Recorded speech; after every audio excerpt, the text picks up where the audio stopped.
एक गोवर्धन नाम का बहुत बड़ा डाकू था। उसने कभी राम कृष्ण हरि कोई चर्चा नहीं सुनी थी। कुल परंपरागत वो ऐसे चोरी का काम करना, हिंसा का काम करना ऐसे, पर भगवत कृपा से उसका नाम गोवर्धन ऐसा नाम पड़ा था, बड़ा परम पावन नाम। एक दिन राज कर्मचारी उसकी पीछा कर रहे थे, क्योंकि वो चोरी वहां किए थे। तो सत्संग हो रहा था, तो करमैती बाई के पिता वो सत्संग कर रहे थे, बड़े उच्च कोटि के महापुरुष थे। वो उसी कथा में आके बैठ गए। कथा वृंदावन बिहारी लाल की हो रही थी कि लालजू महाराज को आज मैया जब गौचारण के लिए गोविंद जा रहे हैं तो बहुत सुंदर श्रृंगार किया है। आज मोर मुकुट स्वर्ण के मुकुट के ऊपर विराजमान किया, मोर का पंख स्वर्णिम मुकुट है। और वो चोर था, स्वर्ण की बात सुनते उसके एकदम सावधान हो गए कान। अभी 10 वर्ष के हैं, हाथ में लकुट दी वो भी स्वर्ण की, कमर में करधनी बंधी वो भी स्वर्ण की, बहुत हीरो से जटित बाजूबंद हैं, वक्षा स्थल में हार आदि आभूषण हैं। अब तो उसको लगा कि इतना धनी बालक 10 वर्ष का, हम इधर उधर चोरी करते हैं, अगर इसको लूट लें तो हम धनी हो जाएंगे। विचार तो बहुत बढ़िया बना, जो गोविंद को लूट ले उससे बड़ा धनी और कौन हो सकता है। बहुत ही प्रवीण बलवान चोरी में था। कथा संपन्न हुई। व्यास भगवान जो कथा कह रहे थे उनके समीप गए, परशुराम जी उनका नाम था। कहा तुम डरना मत। उनका मैं क्यों डरूंगा आपसे। बोले मैं अपना परिचय बताता हूं, मैं गोवर्धन डाकू हूं। कहा बढ़िया है भाई, तुम्हारा नाम तो बहुत बढ़िया है, हमसे क्या काम, पता बताओ। ये जो अभी धनी बालक की बात आपने की, इसको मैं लूटूंगा। बड़े प्यार से देखा उनका, हो भगवान की कृपा हो गई इस जीव पर, भगवान की कृपा।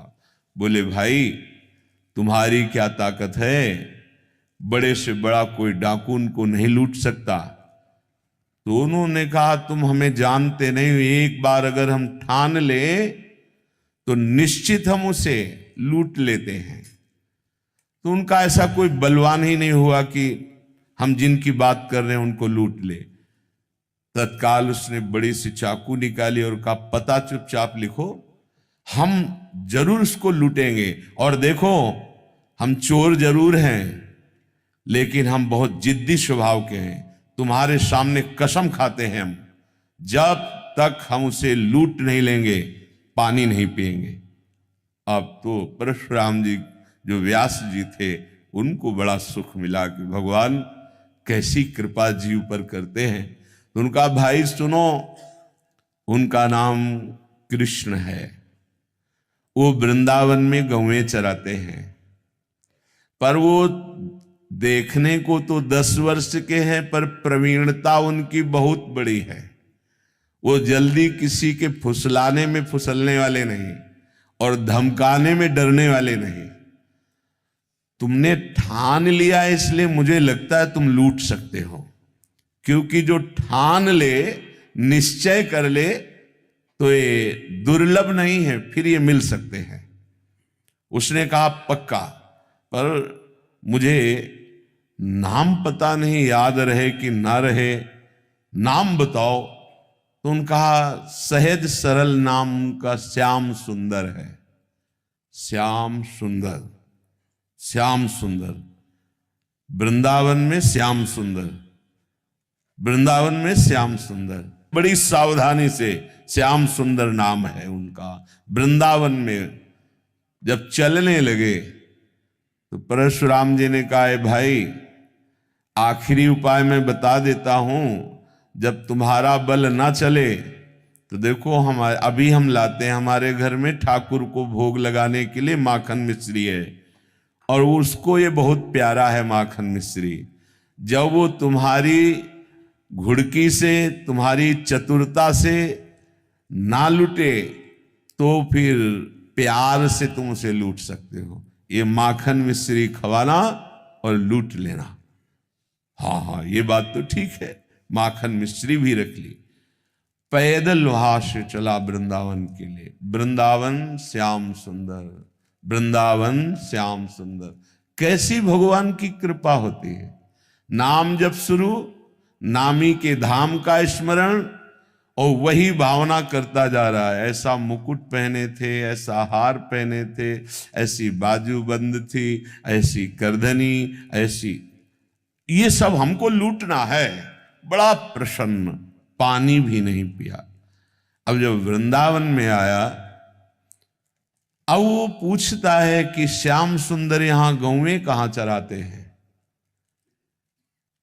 लोगों ने समझा बावरा है, पागल हो गया है, क्योंकि वो तो द्वापर में भगवान प्रकट हुए थे, वो लीला की थी गौएं चराने की। अब इस कलयुग में कहां ऐसा।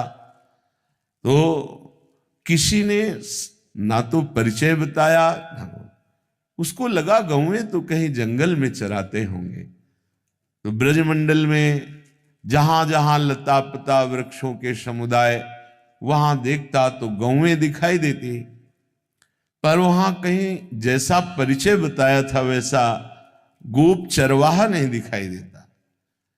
प्यास से व्याकुल, भूख से व्याकुल, लूटने का दृढ़ संकल्प, पुकारा श्याम सुंदर श्याम सुंदर।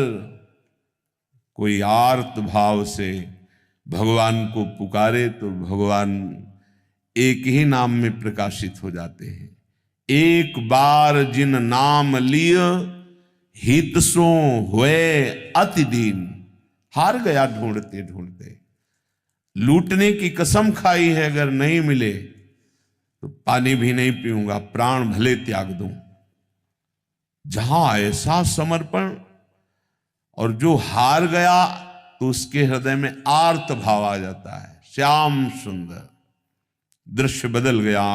जब आंख खोली तो देखा बहुत ही दिव्य, सब नवीन गौएं, ऐसी गौएं जिनके देखने मात्र से उसके हृदय की प्यास भूख की जलन शांत हो गई, क्योंकि सब श्रुति स्वरूपा भगवत स्वरूपा है।